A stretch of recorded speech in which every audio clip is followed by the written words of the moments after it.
Hey everyone! Over here, we're going to break down how to turn off the liquid glass look on your iPhone. Okay, let's get ahead of it. First thing, you got to make sure your iPhone is updated to iOS 26.1. That's where Apple finally brought in the new toggle. Wow, it's right here and it makes a huge difference. What you're going to want to do is open the Settings app, scroll down and tap on Display and Brightness.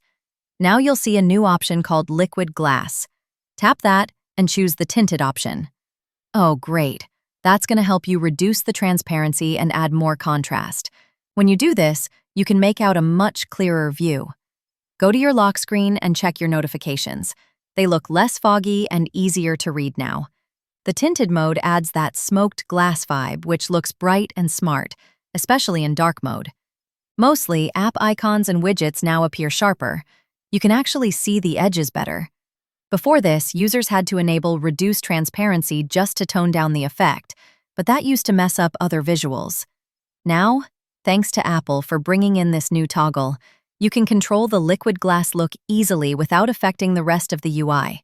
Anyways, if you'd like a bit more contrast or clarity, this is the best way to do it. You can go after the tinted look or switch back anytime. Make sure you check both and choose what fits you best. That's it for this one.